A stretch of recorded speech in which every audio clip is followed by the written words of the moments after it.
Hello guys, അപ്പം നമുക്ക് തുടങ്ങിയാലോ? ഇന്ന് ഞാനൊരു വെറൈറ്റി സംഭവമാണ് ട്രൈ ചെയ്യാൻ പോകുന്നത്. ഇത് ഞാൻ മുമ്പ് ട്രൈ ചെയ്ത് നോക്കിയിട്ടുണ്ട്. കുറെ ബോട്ടിലിന്റെ ക്യാപ്പ് നഷ്ടമായി എന്നല്ലാണ്ട് ഒരു ഉപകാരം ഉണ്ട്. ഇന്ന് ഞാൻ എന്തായാലും ട്രൈ ചെയ്ത് നോക്കാൻ വിചാരിച്ചു. അതിനായിട്ട് 2-3 ബോട്ടിലിന്റെ ക്യാപ്പും പിന്നെ കുറച്ച് കട്ടിയുള്ള പേപ്പറും എടുത്തിട്ട് ഞാനിപ്പോൾ ചെയ്യുന്ന പോലെ ഫസ്റ്റ് മാർക്ക് ചെയ്യുക. 2 റൗണ്ടാണ് ഫസ്റ്റ് ചെയ്യേണ്ടത്. ഇത് ഇതേപോലെ ചെയ്ത ശേഷം നമ്മൾ എവിടെയോ ഒരു കാർട്ടൂണിൽ കണ്ടു മറന്നതുപോലെ എനിക്ക് തോന്നിയിട്ടുള്ള ഒരു മുയലിനെയും പശുവിനെയും ഞാൻ ഇതിലങ്ങ് വരച്ചു. ഇനി നമ്മൾ അതിൽ മാർക്ക് ചെയ്യാത്ത ഒന്നുണ്ട്. എന്തെന്നറിയോ? മുയലിന്റെ ചെവി.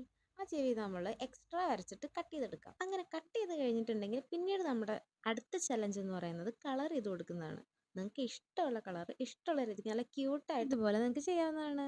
ഇത് നമ്മൾ നമ്മുടെ ബോട്ടിലിന്റെ ക്യാപ്പിന്റെ അകത്ത് ഞാൻ ചിത്രത്തിൽ കാണിച്ചതുപോലെ ചെയ്യാം. ഇത് നിങ്ങൾക്ക് എന്ത് വെച്ച് വേണമെങ്കിലും ഫില്ല് ചെയ്യാവുന്നതാണ്. വെയിറ്റ് ഒന്ന് ബാലൻസ് ആവുന്നത് വരെ നിങ്ങൾക്ക് അതിൽ ഫില്ല് ചെയ്യാവുന്നതാണ്. നിങ്ങൾ ഫില്ല് ചെയ്യുന്ന ഭാഗം ക്യാപ്പിന്റെ ഹാഫ് പോർഷനും മറ്റേത് എംപ്റ്റി ആയിട്ടും കിടക്കണം. അപ്പോൾ നിങ്ങൾക്ക് എന്തായാലും ഇന്നത്തെ വീഡിയോ ഇഷ്ടപ്പെട്ടെന്ന് ഞാൻ വിശ്വസിക്കുന്നു. ഇഷ്ടപ്പെട്ട ലൈക്ക് ചെയ്യുക, ഷെയർ ചെയ്യുക, സബ്സ്ക്രൈബ് ചെയ്യുക. ഇതുപോലെ പുതിയ പുതിയ വീഡിയോസ് ആയിട്ട് പിന്നെ കാണാം. ബൈ.